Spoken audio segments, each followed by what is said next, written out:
Good morning again. My name is Mike Kim, and I'm the rector here at All Saints Church, and welcome to our Sunday morning forum. I want to kind of do a content note just at the beginning of this. We're going to be having a really important and difficult conversation this morning about something that we don't talk enough about, and that is suicide. Suicide is something that I firmly believe has touched and touches every single one of us. All of us either know someone who has taken their own life, someone who has attempted to take their own life, or someone who is considering or has considered, and that person might be you. So this has touched all of us, and because it is something that touches all of us so deeply, this might be something that you are up for having a conversation about, and it might be something that you're not. So we want to please know that this will be recorded. It is being recorded. It will be posted back on our website and on social media, so you can always come back and watch it later if it gets too hard. And I hope you are able to stay with us. I want to say that we have a whole bunch of resources that we want to share with you. Some of the ones here at All Saints Church we're going to be talking a lot about grief. We have a wonderful grief ministry. Ana Camacho is the person who is coordinating that right now. And you can reach her here at the church. And we're going to say these numbers several times, and they're on our website at 626-583-2737 is for our grief ministry.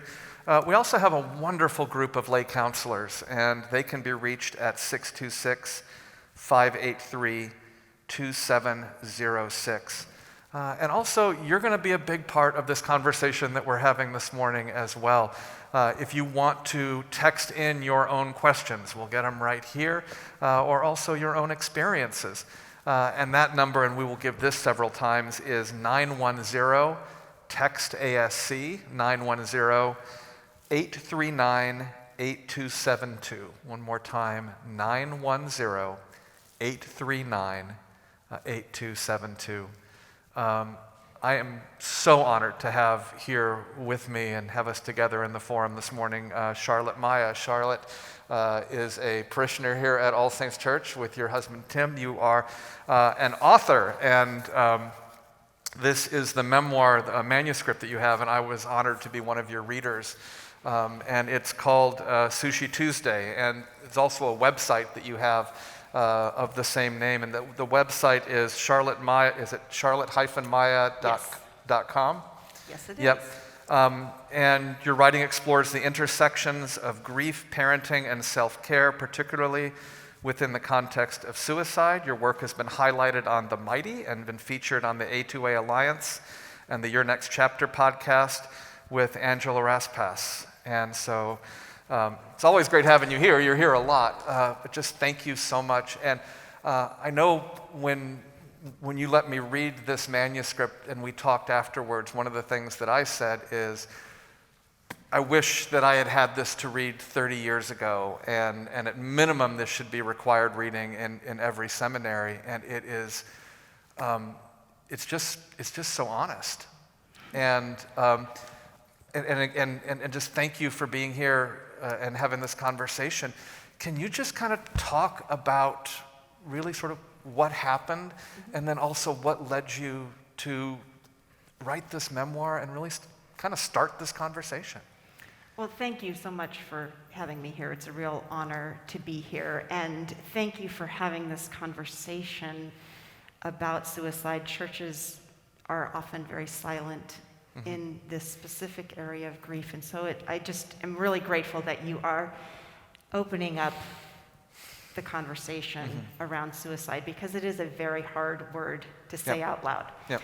I will start by telling you that if you had told me 15 years ago that I would be here talking about suicide, I would have asked you what you were smoking, and you should really share. Yep. This was really not Right. anything Yeah. that I thought was going to be on my radar, and certainly not speaking about it in any public way. Yeah. So 15 years ago, I was happily married. I had 2 little boys. They were 6 and 8. We had a white picket fence and a designer dog. I mean, it was everything that I thought my life could possibly be. And in October of 2007. I had taken my kids on a hike, and my husband had stayed home because he was tired. And, Saturdays, we are tired and we take naps. And by the time I got home with the kids and the dog, there was a police car parked in front of my house.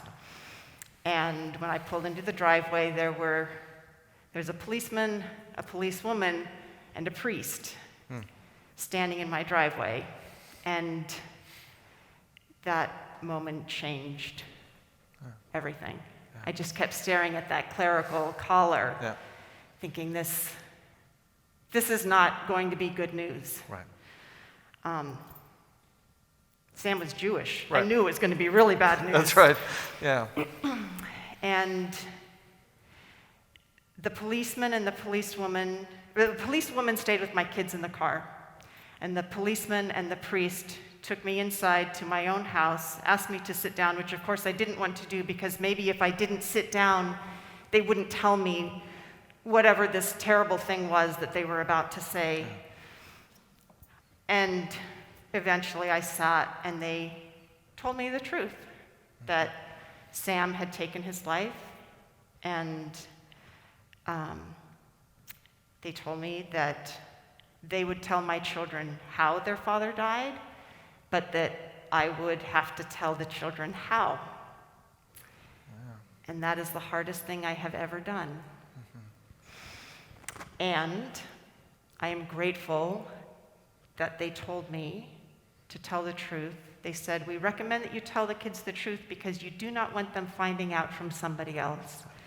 And at a time when nothing made sense about what was happening, that made sense to me. Yeah, yeah.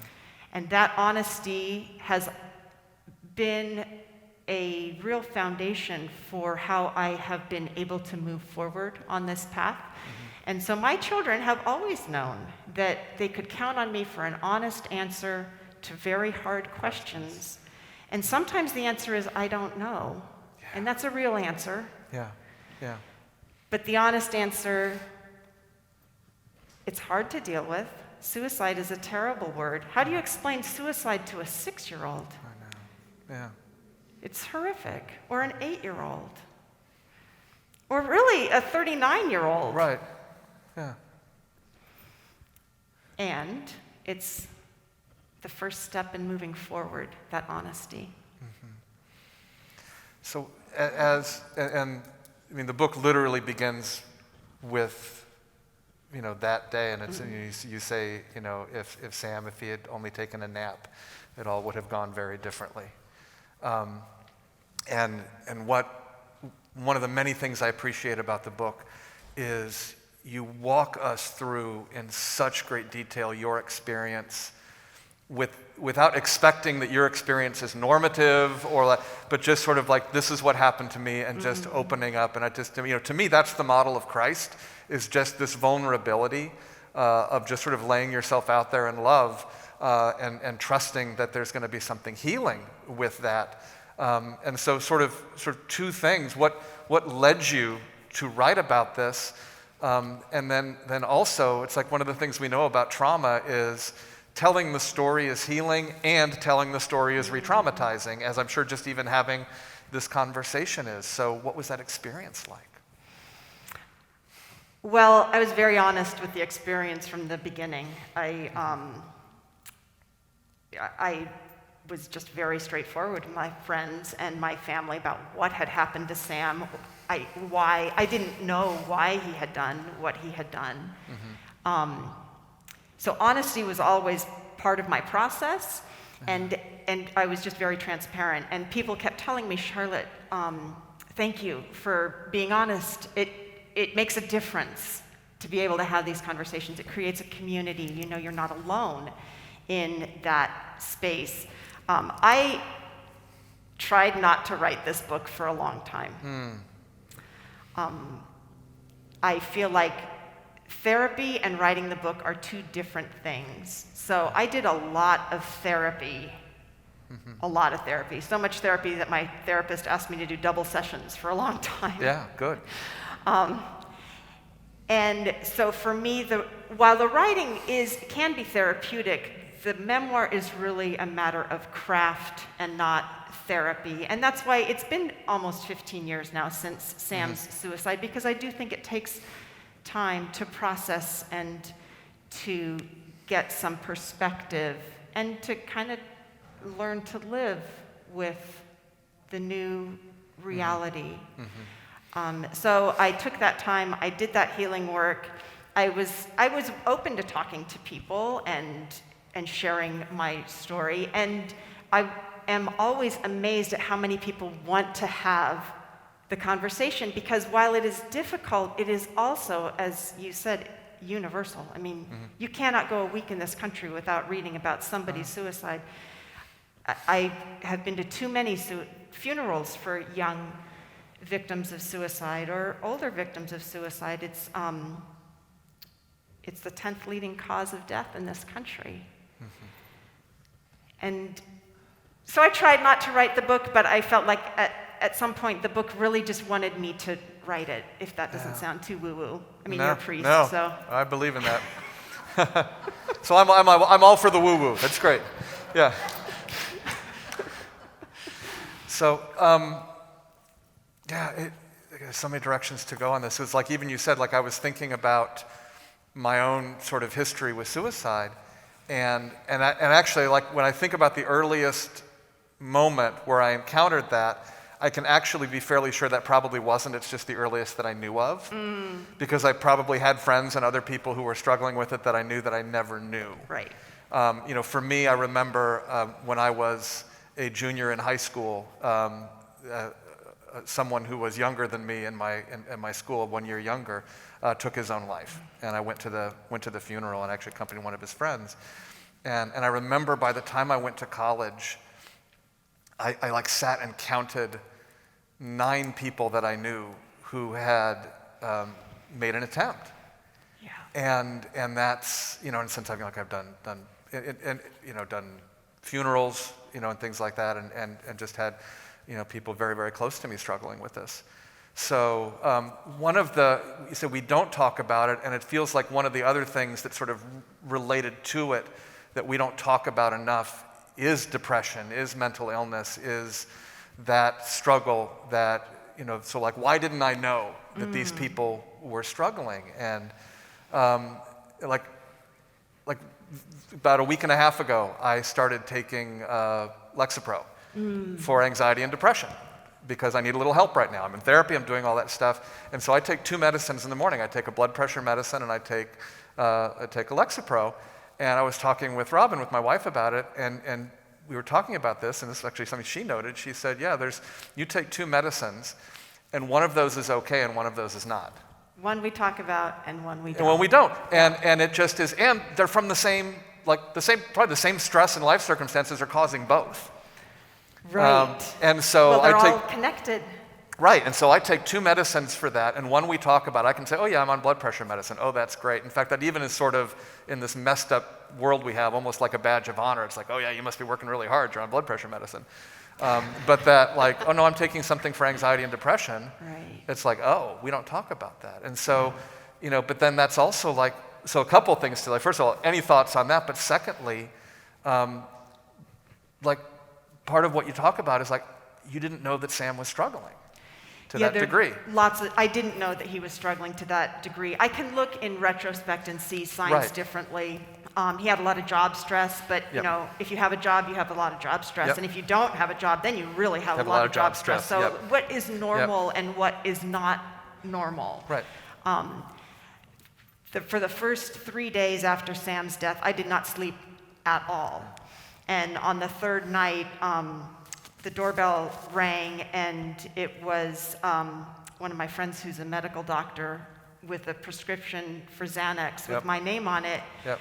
And it was the first time I had slept in 3 days. I still woke up at 2 o'clock in the morning, but 4 hours of sleep over 4 days starts to make life seem a little bit more manageable than it had seemed 24 hours before. Yeah. So I am a big proponent of getting all the team on board, the medical team, the therapist, the priest, although, to be fair, I couldn't look at that clerical collar without shaking and bursting into tears for probably a decade.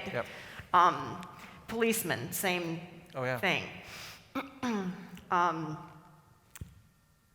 Everybody has a gift to bring. That is one of the things that I learned. Mm-hmm. One of the things, I was very open to receiving help because I was a puddle. I didn't know, I couldn't find the end of the thread to start to weave my life back together again. And so when my doctor friend showed up on the front porch with Xanax, I said, yes, please, and thank you. Right, yep. And when people showed up with food, I said, yes, please, and thank you. And I had one friend who was a seamstress, and the night that one of my kids shredded his favorite blanket into shards, she offered to sew it back together. So I do believe that everyone has a gift to bring, and people often ask, what can I do? Mm-hmm. And everyone has their own gift. Think about your own gifts. Right. What are the things you can do? You might not be a chef. That's okay. Yeah. There will be plenty of lasagnas. There will be so many lasagnas that your 8-year-old will say, I never want to eat lasagna again, That's right. Mommy. Yeah. But you have another gift. Maybe you're a gardener. Maybe I had a friend, you and I have talked about this, but I had a friend who went to her church's temple to pray. I was really very angry at God. Mm-hmm.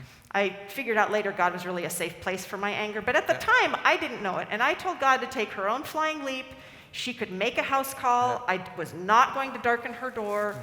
Mm-hmm. But if God wanted to come to me, God could come to me. And God came to me in the form of this friend who asked for my prayers. And I said, that's convenient because I am not talking to God right now. But if you would like to talk to God, here are some of the things you can talk to him about. Everybody has a gift. It doesn't have to be expensive. It's whatever is in their own hearts. Yeah. And when you are in the throes of grief and you can't sleep and you can't eat and the kids are the only reasons you get up in the morning, whatever you feel drawn to bring to that person is a gift. Yeah. That's just great advice, not just for suicide, but for grief and struggle anyway. I love one of the devices, and I want to get to the theological piece in a second. The device you use in your manuscript, in your book about this, is you talk about the Janes. And first of all, I thought it was brilliant because it's like, okay, then you don't have to worry about leaving anybody out or naming someone who didn't want to be named. But what really struck me is there was almost this dichotomy. And you talk about, first of all, there were so many of the Janes, and so many people offered gifts that were wonderful. And I mean, I love, sometimes Jesus be a Xanax, and that's great. And so, but you tell the story of like that next Monday, and you drop your kids off at school, and you talk about being outside the school, and you say, most of the parents ignored me, giving the boys and me a wide berth. Several avoided eye contact and kept their distance. Some glanced in our direction and looked quickly away. Suicide stigma already separated us from them. The friends in my home the day before were heartbroken along with me, but out in public, I had no reason to expect understanding, let alone empathy. I would be ostracized because of how Sam died. Can you talk a little about the stigma and the ostracization of that? I was terrified. Yeah. that I would be ostracized. Yeah. People don't like to talk about suicide, and the wife is the biggest reason, right, that somebody might jump off a building. I mean, that's what I thought. That's what you thought, right? Is what's wrong with me? Yeah. How internalized that guilt and shame is almost immediately. That if he died, it's my fault. Yeah. It's different than cancer.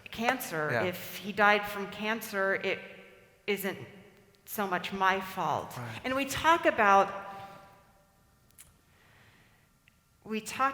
cancer survivors, and those are souls who have struggled themselves with cancer and are, for the moment at least, cancer-free or in remission.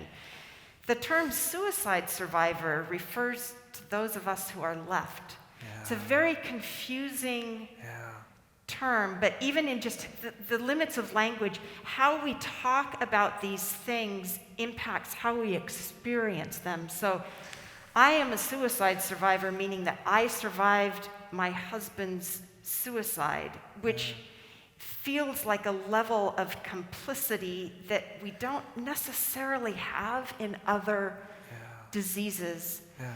And it makes it very hard to say out loud. And so from the passage, Sam died on a Saturday.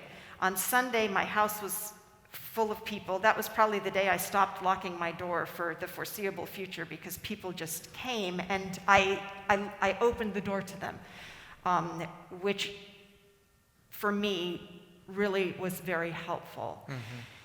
And Monday I brought the kids to school, and I know that might sound controversial. I'm not saying it was the best thing to do. I'm saying that is what I did. And you also told them to call if it got too much, and you'd pick them up. Totally. Yeah. I feel like, and the research does bear this, that young children need a sense of structure and normalcy. Yeah.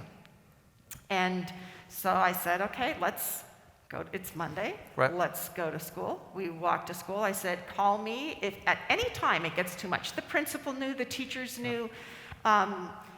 And so I took the kids to school. I will never forget the face of my poor third grader's teacher. I think it was only maybe her second year teaching. And she did not know what to do. Her heart was just breaking. And here was this little 8-year-old, and now she has 25 8-year-olds. Yeah. And this huge moment. Yeah. So I did take the kids to school, and they both stayed in school all day that day. And when I left them at their respective classrooms and started to walk back home, that was when I was just swarmed by, I can't even tell you who all it was. It was just like hug after hug after hug. I just stood on the front lawn, and people came to me and embraced me. And yes, I know there were people who were very uncomfortable. Right. And I know there were people who were very upset with me for having told my children the truth, because my kids would come home from school and tell me these crazy stories they heard on the playground about how their own father died, because the idea of his own suicide was so unpalatable. And believe me, I didn't want to tell my 6-year-old about suicide either. No. So I know that it was a very difficult thing for other people's 6-year-olds to hear. But that was why it was so important that my kids knew they could come home and know the honest truth about what happened with their own father. I want to jump back to that piece of the internalized guilt, because, we talk about, all the time here at All Saints Church, the healing power of love, and love heals everybody. And the truth is, sometimes love isn't enough. Yes. And then there's the, your mind just like, oh, if only I had. Can you talk about your wrestling with all of that?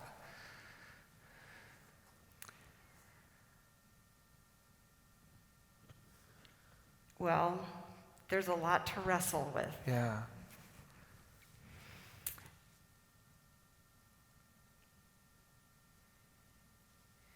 I feel like that's why it took 300 pages to manage. What I finally came to is, my therapist would say to me over and over again, Charlotte, you got 100% of your 50%. So what she meant by that is, every relationship, I had my 50%, Sam had his 50%. Right. I don't know what would have happened if he had taken a nap that day and we had continued. Would we have lived happily ever after? Would we have celebrated our 30th wedding anniversary this year? I don't know. Living with the not knowing is really, for me, the biggest part of the wrestling. I knew that Sam had back pain, debilitating back pain from the time he was young, 13 years old. I knew I had different pieces to the puzzle. I knew he had job stress. I knew he was worried about finances. I knew that he had debilitating back pain. As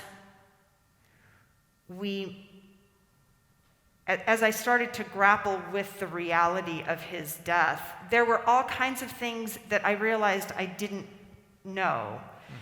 And it is very hard to have that conversation when one of you is gone. Right. So there were a lot of just really late nights, a lot of conversations with friends, a lot of conversations with family. I'm still learning things about Sam that I didn't necessarily know. We were married for 15 years and together for 17 years, but it still takes a lifetime to know other people. Yeah.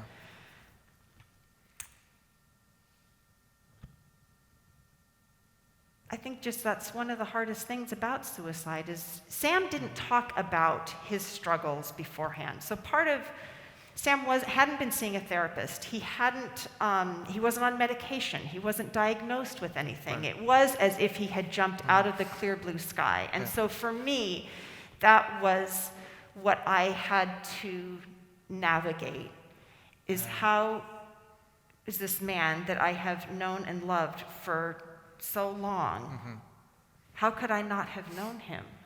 Yeah.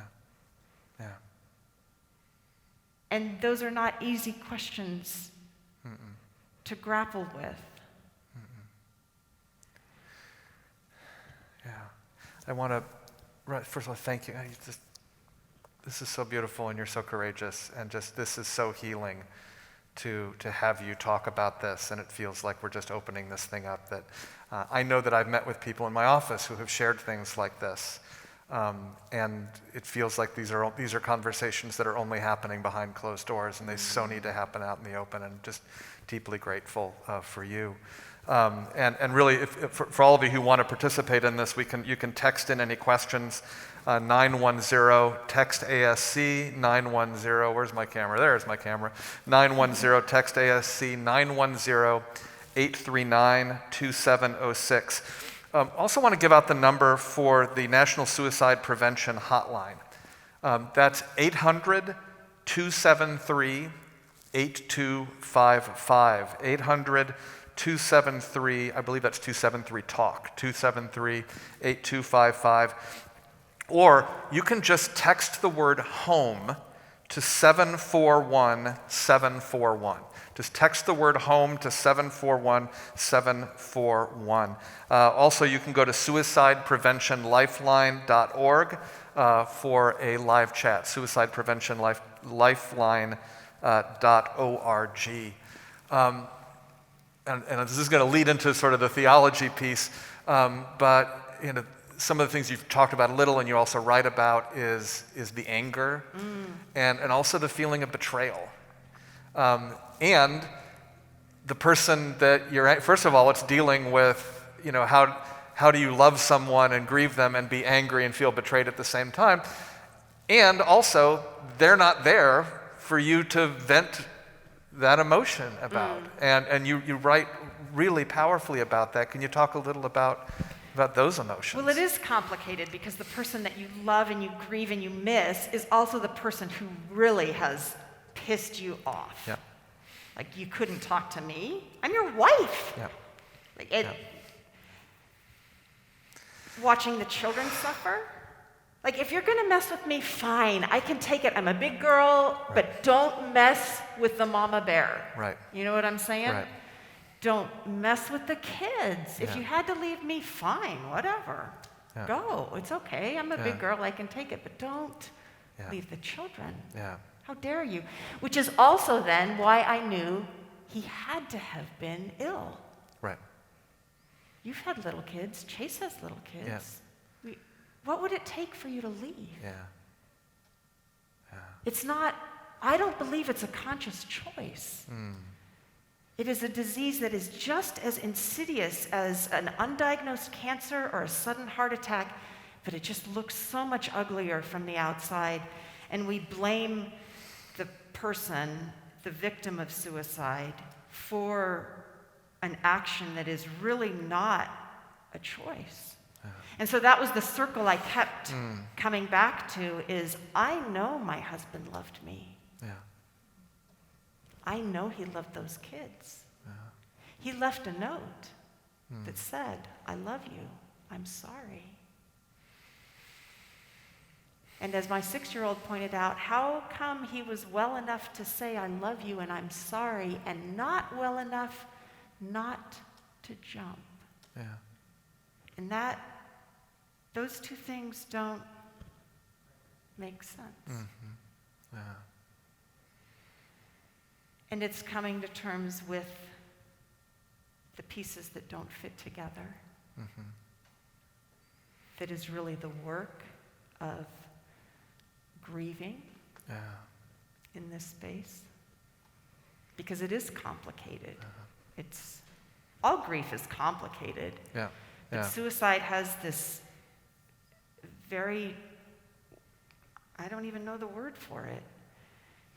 It's complicated to tease out the pieces in a way that you can live with. Mm-hmm. But that's the work, right? Yeah. To name it, to feel how awful it is, to adjust to the fact that it is, and then to integrate it into what will be. Mm-hmm. It's never done. Mm-mm. Mm-mm. But to find a way to hold that part, the love part, really, to hold the love and to move forward. That's the work. You talk about, and I know you brought up a piece of the manuscript to read. A short chapter? A short chapter, yeah. And you talk about your relationship with God. And you mentioned it before when you said God and I aren't on speaking terms. Could you sort of set that up and read that piece? Because I thought that was just so profound about what happened spiritually with you. Well, I had always been a very religious girl. I grew up in a home where we went to church religiously, twice a week. Yep. And God had always been a source of comfort and strength.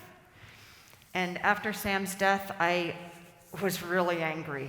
I was angry at Sam, and I was really angry at God. I was a lot angrier at God because I couldn't understand how this could possibly happen. And as you and I have discussed, there are some unfortunate theologies and just things that people say that aren't very helpful. Right. And so immediately after Sam's death, I stopped talking to God. I didn't pray. I had no intention of ever setting foot in a religious space of any kind ever again. Like, I did not need that kind of God. Yeah. So this is a chapter that takes place about maybe 2 months after Sam's death. So by the time my parents lived with me for almost 6 weeks. So by this point, my parents had gone back to their home. It was just me and the kids. It's the mommy channel 24/7, which is not really very fun for anyone. Yeah. And, trying to just kind of put one foot in front of the other. Mm-hmm. So this chapter is called Names Will Be Taken in Vain. In the weeks after Sam died, my friend Karen politely described my faith as having been challenged. The truth is that I had told God to take her own flying leap at least a dozen times. I felt abandoned by God. Clearly, God abandoned Sam and my sons. This was part of God's plan. To push a loving, devoted father and husband off a building? To deprive my boys of their favorite baseball coach? I wasn't interested in this kind of plan or that kind of God. Another friend, one whose faith was still intact, gave me a book of 365 quotes. Some were truly inspirational, and others went like this. God can take tragedy and turn it into triumph. He routinely does this for those who love him. For those who love him? What about those of us who were enraged by him? Now that would be a God I could respect. But this God who conditioned his care upon my love for him, this is why I had a dog. Danny, my older son, had thrown a major fit one night because I wouldn't let him watch television before completing his homework. Why he flew into a rage about this, I wasn't entirely sure, because the family rule had always been homework first, then TV. But as I stepped back, I realized I knew exactly why he was mad. It wasn't about the homework. He was hurt and furious because his daddy jumped to his death, leaving my son without a loving father, without faith in the strongest man he knew, without a catcher to pitch to, without his personal morning alarm clock. So I let him rage. He hit and kicked. He shredded the geometry project he had worked on for 3 days. He destroyed his brother's art project. He turned the hose on me. I stayed with him as best I could, protecting him, his little brother, and me, recognizing and understanding his anger, but also terrified of it. When I called the therapist in a panic, Danny followed me around the house, first like a crazed stalker, and eventually like a puppy dog. By the end of the 30-minute telephone conversation, this grief-stricken boy wrapped his arms around me in a hug. By the end of the evening, both boys were fed, baths had been drawn, and books read. The homework was even completed. I had called yet another friend and asked her to read all the geometry vocabulary from her son's homework, and then my blue-eyed boy looked up all the definitions again. He dictated, I typed, and it was done. Lastly, I sent an email to his teacher explaining that Danny had to do the entire project all over again because our dog had shredded it. My dog provided unconditional love and a plausible alibi. I did not need a God who was less compassionate than I was. I had loved God, and tragedy happened anyway. Now, a God who would let me rant and rage and still love me, that would be a God I could respect, but not the one who needed me to love her first.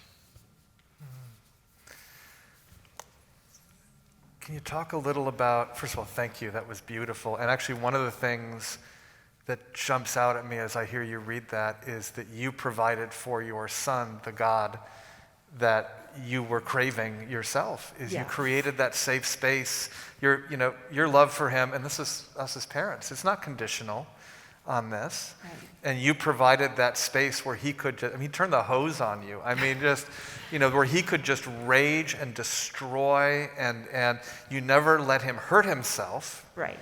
And so you Your provided, boundaries. right? You held that space for him, so that he could rage, and you were so conscious that you were not being presented with a God who would do the same thing for you.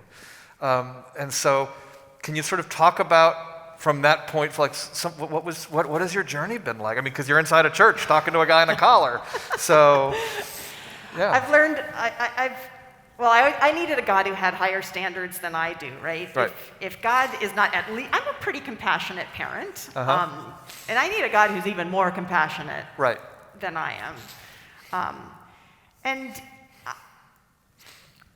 I think it's just continuing to wrestle with my own concept of God. Mm-hmm. On the first anniversary of Sam's death, one of my very dear friends, somebody I'd known since junior high, invited me to go to church with her.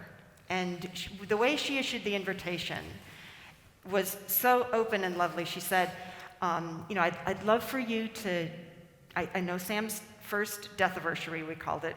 His first death anniversary is coming up, and I would love for you to come to church with me and my family, and then we can go to lunch. And she said, and I also understand, Charlotte, that church might be the last place on earth you want to be. Yeah.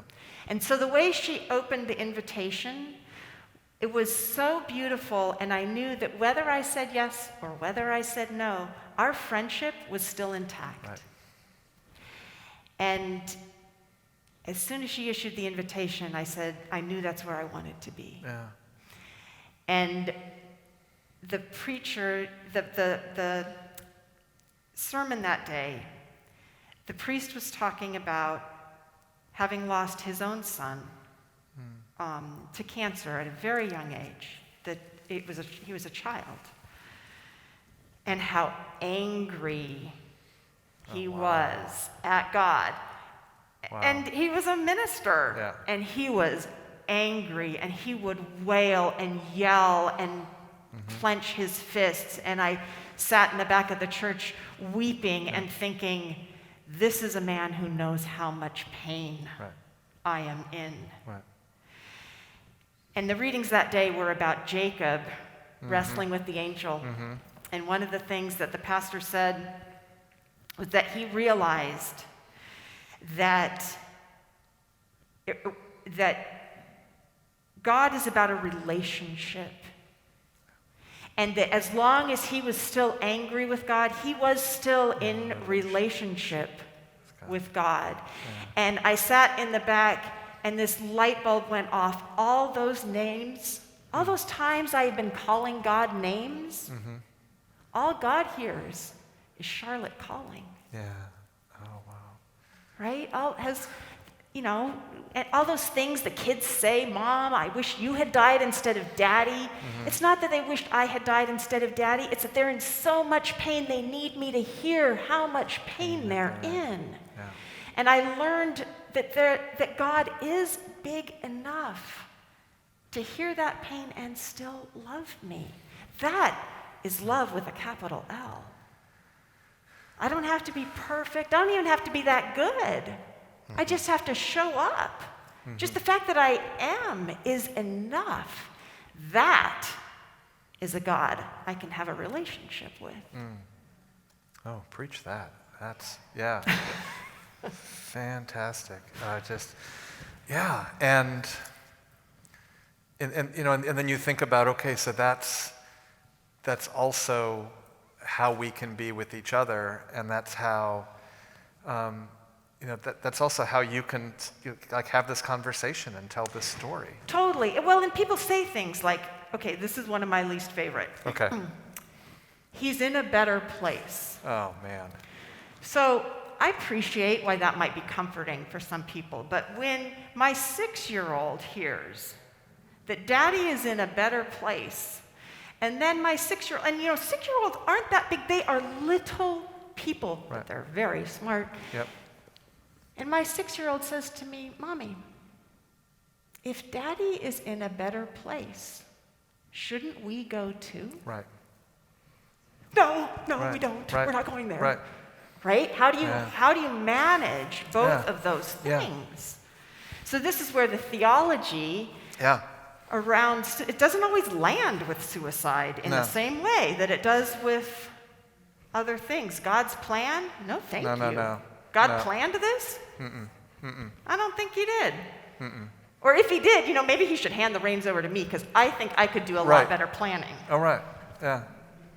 Yeah. And I was talking with someone this week whose former wife had taken her life. And while they were married, one of the things that she had said was that the only reason that she wasn't going to take her life was because she was convinced she was going to go to hell. And so, but he was in this sort of bind because he absolutely didn't believe in that theology. At the second time, he said, if this is actually preventing her from doing this, and that's a whole other thing, is living with someone who is suicidal, is sort of like, okay, what can I, and you didn't have that opportunity because you didn't know.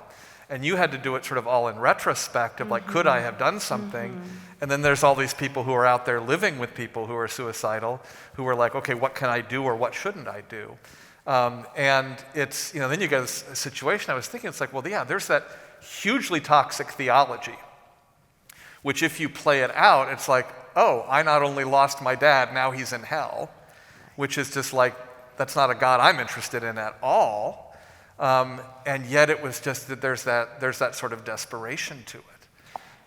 And so to me it's also sort of like, okay, the silence around this, becomes the environment in which the toxicity thrives. Right. And around mental illness and around suicide.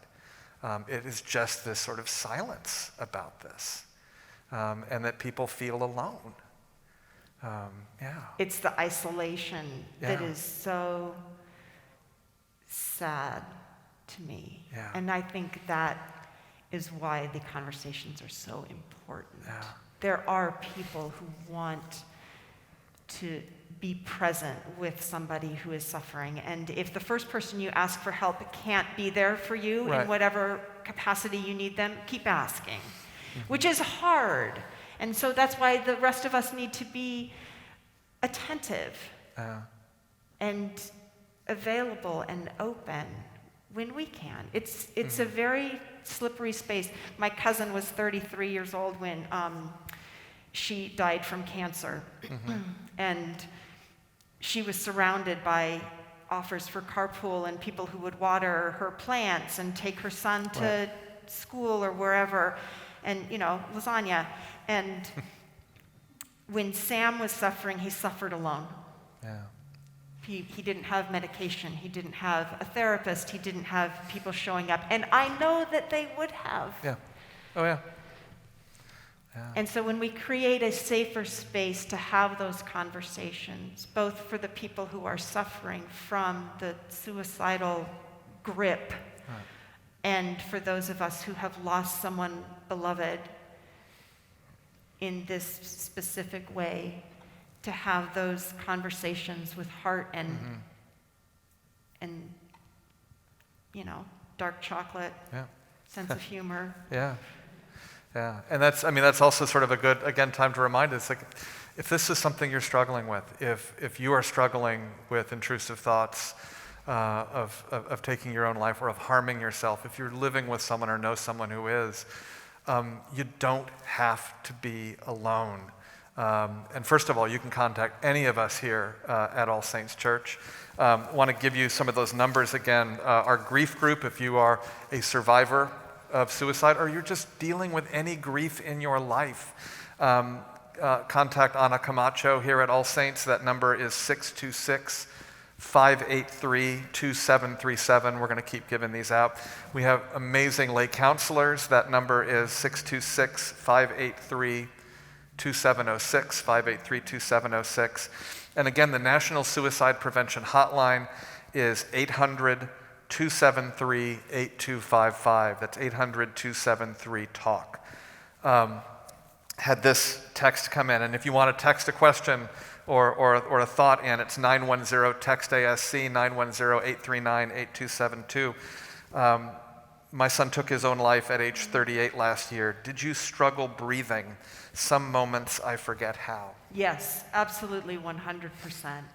I often found myself like gasping because I couldn't breathe and my breathing was really shallow. And I have this bracelet that I have been wearing since 2007 that a girlfriend of mine gave to me, and it says "breathe." You might not be able to, and I wear it every day. I have been wearing it every day for 15 years, and sometimes just holding it reminds me to inhale, and that is one of the things. That was my mantra: inhale, exhale, repeat as necessary. Yeah. And you don't have to get through the whole day. You can just get through one breath at a time, and then you will get through the whole day. But yeah, breathing, sleeping, and eating was sort of my holy trinity at the very beginning, and sometimes even now, right? Like when a kid graduates from college or something super awesome, and daddy isn't there. Right. Yeah. It's the worst. Yeah. Yeah. Yeah. Go ahead. Inhale. Remember to eat. Be gentle. You talk, and it's like I can't see if I can finish a sentence. Like this book has to get published, and I don't know how, because it just is like because part of it also is it's honest and it's beautiful and it's powerful, and you'll go through 4 boxes of that reading it. And there's also times where I was laughing. And it talks, and so you really sort of get into sort of that healing power in it. But the other thing, some of the language you use is so beautiful. Like one of the things you wrote, you said, grief time has a cadence all its own, and healing did not travel in a straight line. And I think there's something about our own discomfort with people's grief, especially about something that makes us so uncomfortable like suicide, that there can almost be sort of this expectation of, okay, well, after a year, you're going to be over it, right? Yeah, and so because we don't want to deal with it anymore. And then you wrote, a friend who lost her teenage son to suicide warned me that the second year was worse than the first. Everybody thinks you're over it, that you've survived the hardest year of your life, and now you're okay, but the truth is it still hurts, sometimes more than ever. And I think about this person who texted in, it's been more than a year, and then you can sort of think, well, is something wrong with me that I'm not over it yet? And so can you talk, and you said yeah, you still wear this, and this is still there, it's 15 years. Can you talk a little about that? Well, I just want to hold that person who texted in with their 38-year-old baby. It's an enormous, searing loss. Yeah. And I want to encourage them to take however long it takes. Yeah. We each have a different journey. And to trust yourself in that space, to take the time that you need, to draw the boundaries you need, to open the doors when you need doors open. It is a journey. I don't know if you're familiar with William Warden's 4 tasks of mourning. No. The first task of mourning is to accept the reality of the loss. That's the biggest step when you say the S word out loud, right. is accepting that reality. The second task is to experience the pain of that grief. I often took my grief running. I was never a runner before. Yeah. And running was very helpful for me just to pound out that grief and anger and all the feelings, even just to feel myself again, to get past the numbness right. of how heavy the grief is. The third task is to adjust to life without that loved one and whatever changes that means that you need to make in your physical, spiritual, emotional life. And the fourth task is about integration, about integrating that loss into who you are, where you have been, and to continue to move forward. Right. Because even though it feels like my life is over when my husband dies, my life isn't over. Mm-hmm. And I get to live my life. And that is not selfish, right. and that is not unkind. Mm-hmm. It is my life to live. And I believe that I honor Sam more by living my life well. I do believe that is what he would have wanted. Mm-hmm. It is not that simple. Mm-mm. It's taken 15 years to get to where I am now, and I'm not done yet. Right. So just staying on that journey and trusting it to be okay. Yeah. And it won't be easy, but you don't have to go it alone. And, if your conception of God isn't working for you, try a new one. Try a new one. Amen. Someone else texts in, how have your boys coped with their grief over the years? Lots of different ways. Children re-grieve at each developmental stage, and the children's griefs are different from each other.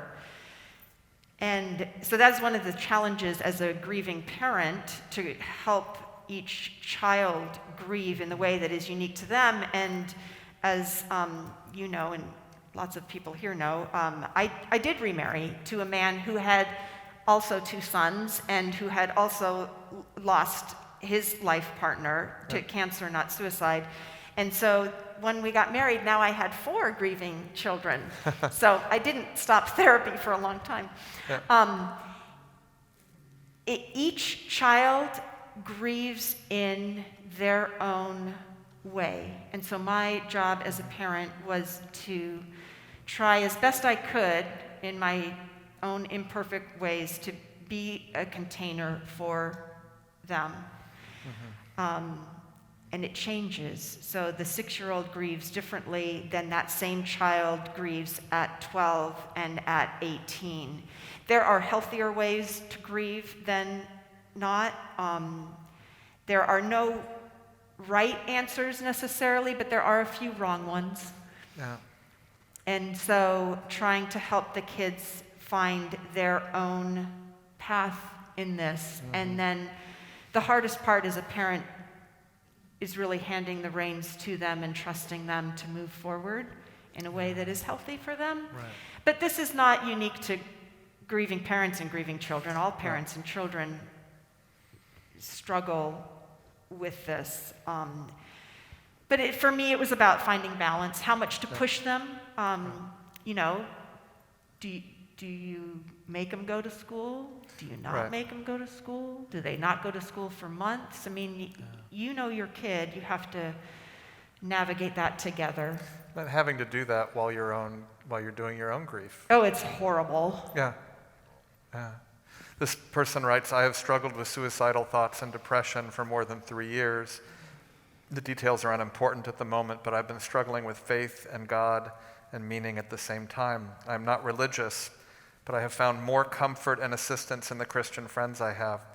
I hope you understand that their expression of their relationship with God extends to their relationship with me, and it has helped.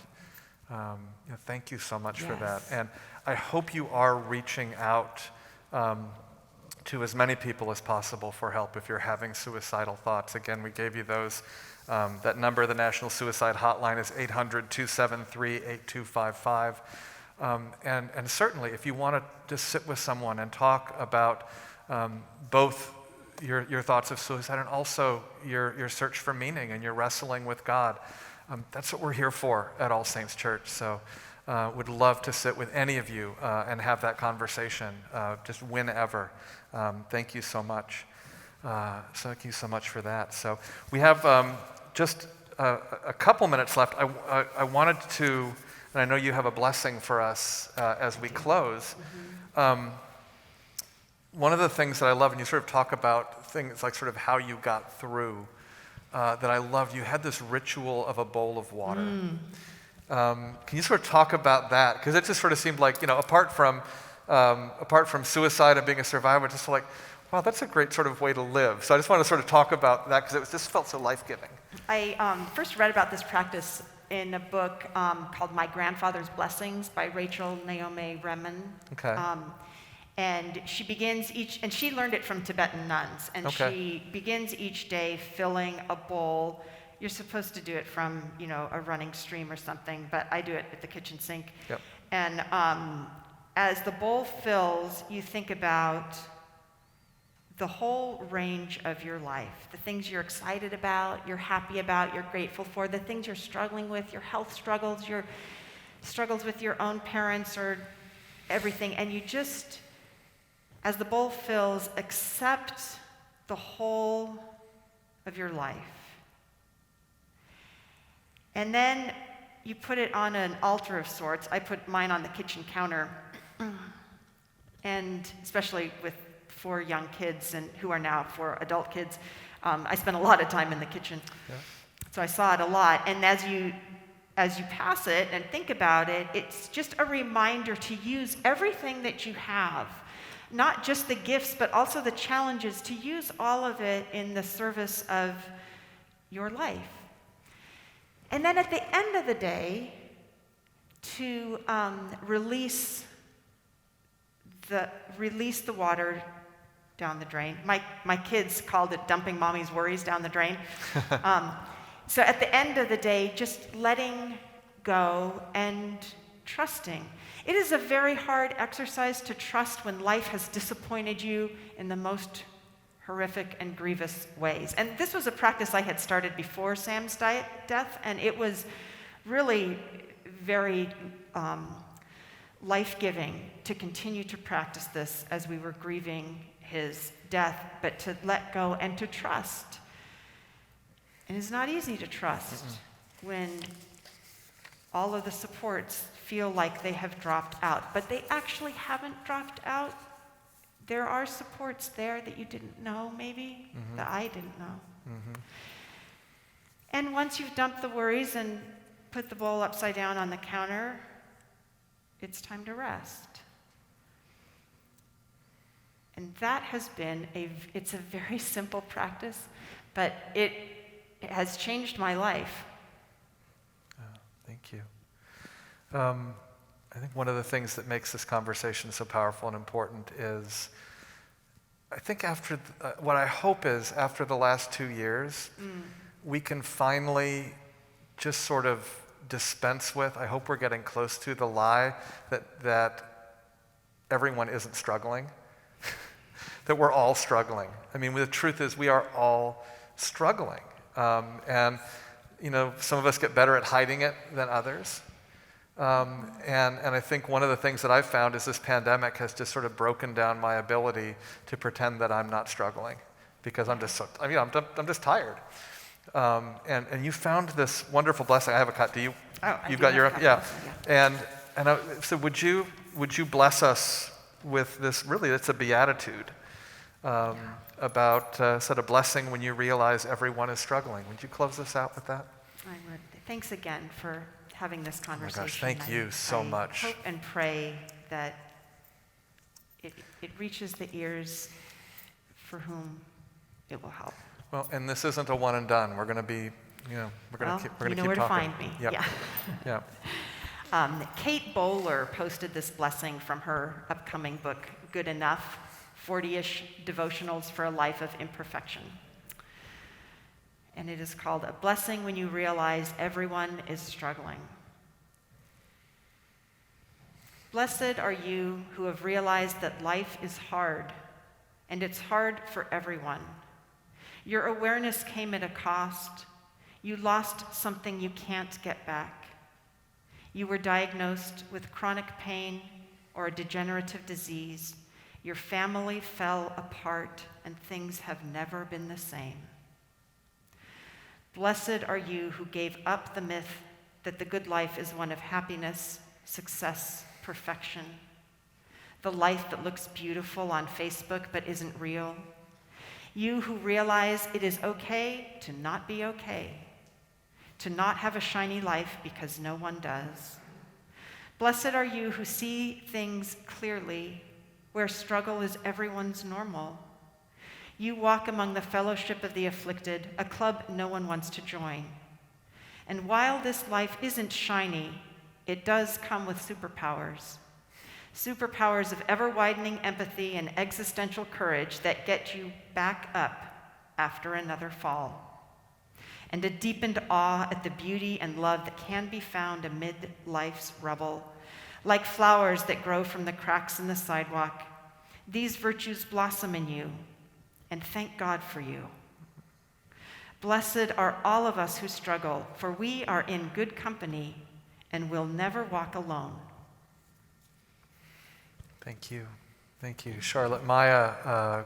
To read more from Charlotte, go to her website, charlotte-maya.com. Thank you so much for being with us. Thank you so much. And thank you all for joining us. And again, we're going to post those numbers for resources on the website. So blessings to you. We'll be back in just a few minutes for the 11:30 service. Thank you.